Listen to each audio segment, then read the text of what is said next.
جس بندے کو تہجد کی نماز نصیب ہو گئی وہ بندہ گویا کہ رحمت کی آغوش میں ہے۔ کیوں؟ جس بندے کو تہجد کے اندر مانگنا نصیب ہو گیا، تہجد کی نماز نوافل نصیب ہو گئے، وہ اپنے آپ کو حقیر نہ سمجھے بلکہ وہ اللہ کی قرب کی منزلیں طے کر رہا ہے۔ اسی لیے تہجد ایسی عبادت ہے جس میں ریاکاری کا شیبہ بہت کم ہوتا ہے، ریاکاری کا اندیشہ بہت کم ہوتا ہے۔ وجہ اس کی یہ ہے، رات کا سناٹا ہوتا ہے، کوئی دیکھ نہیں رہا ہوتا اور کسی کی گویا کہ دکھلاوے کی خاطر بھی نہیں پڑھ رہا ہوتا۔ اس وجہ سے خالصتاً اللہ تبارک و تعالیٰ کی رضا کے لیے پڑھ رہا ہوتا ہے، تو اللہ تبارک و تعالیٰ اس کی تہجد کی نماز کو قبولیت سے نوازتے ہیں کیونکہ اخلاص کے ساتھ پڑھ رہا ہے۔ اور رات کے آخری حصے میں پڑھنا بہت مشکل ہے۔ جس عبادت میں مشقت زیادہ ہوتی ہے اس عبادت کا اجر بھی زیادہ ہوتا ہے، تو اس عبادت کو جو بندہ کرتا ہے اللہ تبارک و تعالیٰ اس کو ولایت کے بڑے بڑے درجات عطا فرماتے ہیں۔ آپ دیکھیں پہلے والے اکابرین کی، صلحاء کی، بزرگوں کی، پیروں کی ہسٹری کھول کر دیکھیں، ان کی ہسٹری میں آپ کو ملے گا کہ وہ راتوں کو جاگا کرتے تھے۔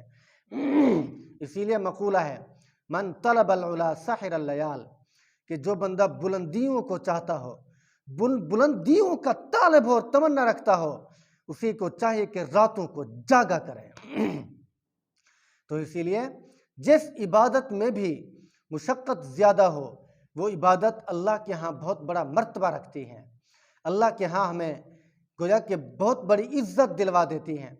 آپ دیکھیں عشاء کی نماز ہے، فجر کی نماز ہے، جو بندہ عشاء کی نماز جماعت کے ساتھ پڑھتا ہے اس کو آدھی رات عبادت کا ثواب ملتا ہے، اور جو بندہ فجر کی نماز جماعت کے ساتھ پڑھتا ہے اس کو پوری رات عبادت کا ثواب ملتا ہے۔ اب اس کی وجہ سوچیں، عشاء کی 17 رکعت نماز ہے، فجر کی 4 رکعت نماز ہے، تو عشاء کی نماز جو جماعت کے ساتھ پڑھتا ہے اس کو آدھی رات، جو فجر کی نماز جماعت کے ساتھ پڑھتا ہے اس کو پوری رات۔ تو اس کی اصل وجہ یہ ہے کہ عشاء میں اکثر طور پر بندے جاگتے رہتے ہیں، بندے سوئے نہیں ہوتے، کھانا کھا رہے ہوتے ہیں، اٹھے ہوئے ہوتے ہیں، اتنی زیادہ مشقت عشاء کی نماز میں نہیں ہوتی، لیکن فجر کی نماز میں جو سوئے ہوتے ہیں، جو رات کے 12 بجے سوتے ہیں، صبح 5 بجے 4 بجے نیند کا اکھڑنا بہت مشکل ہو جاتا ہے، اور صبح کے وقت عام طور پر گہری نیند ہوتی ہے، سکون ہوتا ہے، صبح کے وقت رات ٹھنڈی ہو جاتی ہے جس کی وجہ سے اٹھنا مشکل ہو جاتا ہے۔ تو جو بندہ یہ مشقت اپنی نیند کو بیدار کر کے آتا ہے، مشقت اٹھا کے آتا ہے، تو جب یہ بندہ نماز کے لیے کھڑا ہوتا ہے تو اس کے لیے اللہ تبارک و تعالیٰ پوری رات عبادت کا ثواب لکھ دیتے ہیں۔ تو اللہ تبارک و تعالیٰ اپنے بندوں سے کتنی پیار فرماتے ہیں، اپنے بندوں سے کتنی شفقت فرماتے ہیں۔ تو اسی لیے ہمیں چاہیے کہ ہم دنیا کے کاموں میں دیکھیں کتنی مشقت اٹھاتے ہیں، کتنی تکلیفیں اٹھاتے ہیں۔ کوئی دیکھیں دھوپ میں کام کر رہا ہے، کتنی مشقت ہوتی ہے بھائی، کوئی مزدوری کر رہا ہے، کتنی مشقت ہوتی ہے، کوئی ریڑھی لگا کے چوکوں میں، چوراہوں میں سخت گرمی اور سردی میں کھڑا ہوتا ہے، ہوکے لگا رہا ہوتا ہے، آوازیں بلند کر رہا ہوتا ہے، تو کتنی اس کا جسم پسینے سے شرابور ہوتا ہے، کیا وہ مشقت برداشت نہیں کر رہا؟ اگر روپیے پیسے کے لیے، دنیاوی مفاد اور مال و زر کے لیے مشقت اٹھائی جا سکتی ہے تو اللہ تبارک و تعالیٰ کے قرب کی منزلیں طے کرنے کے لیے، اللہ کی قربت اختیار کرنے کے لیے، اللہ کے ہاں مقبول ترین بندہ بننے کے لیے ہمیں مشقتیں اٹھانی چاہیے۔ جنت کے محل کو بلند کرنے کے لیے بھی ہمیں مشقتیں اٹھانی چاہیے، جنت کے درجات بڑے سے بڑے لینے کے لیے بھی ہمیں مشقت اٹھانی چاہیے، قبر کو روشن کرنے کے لیے بھی ہمیں مشقتیں اٹھانی چاہیے۔ یہ مشقتیں آسان ہیں، دین کی مشقت یہ کوئی اتنی زیادہ مشقت نہیں ہوتی جتنی دنیا کی خاطر ہم مشقتیں اٹھاتے رہتے ہیں۔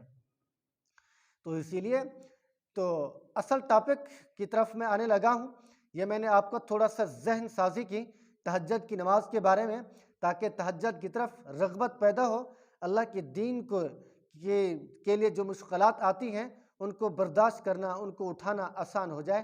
اس لیے میں نے چند مبادیات، چند مقدمے بطور ترغیب کے، تعلیم کے میں نے آپ کے سامنے ذکر کیا۔ میرے دوستو، تہجد کی نماز فجر کی اذان سے پہلے پہلے پڑھی جاتی ہے۔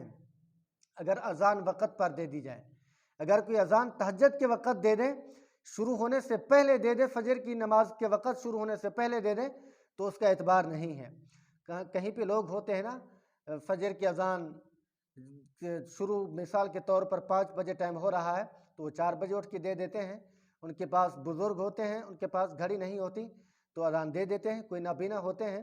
تو اسی لیے فجر کی اذان کا جو مقررہ وقت ہے سردیوں اور گرمیوں کا موسم کے اعتبار سے، اور وقت سے پہلے پہلے یہ تہجد کی نماز پڑھ سکتا ہے۔ اور تہجد کے لیے سونا شرط نہیں ہے، لیکن تہجد کا اصلی مقصد یہ ہے کہ جو بندہ سو کر بیدار ہو، تہجد کی نماز پڑھے، نوافل پڑھے، اسے تہجد کی نماز کہتے ہیں۔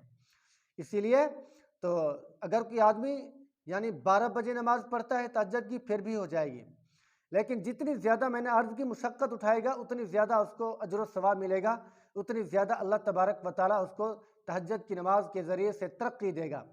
تو تہجد کی نماز فجر کی اذان سے پہلے پہلے کسی بھی وقت پڑھ سکتے ہیں۔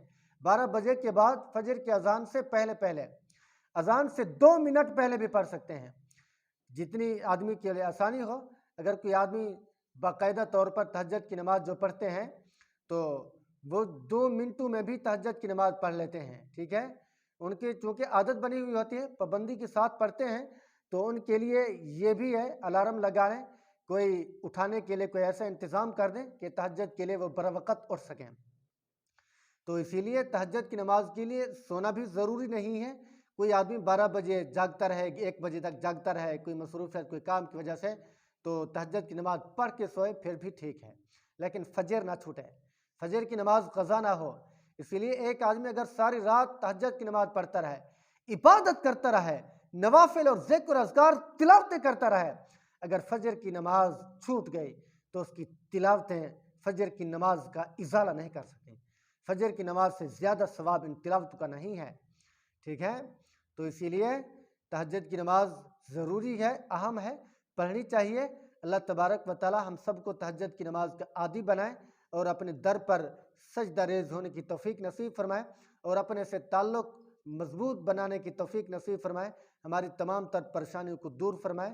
جی آخر میں یہی گزارش کروں گا کہ اگر آپ میرے چینل پر نئے ہو تو میرے چینل کو سبسکرائب ضرور کریں، کومنٹ کریں۔ اگر کسی نے کوئی مسئلہ، کوئی بات پوچھنی ہے تو وہ بھی پوچھ سکتا ہے۔ جی جزاک اللہ خیرہ۔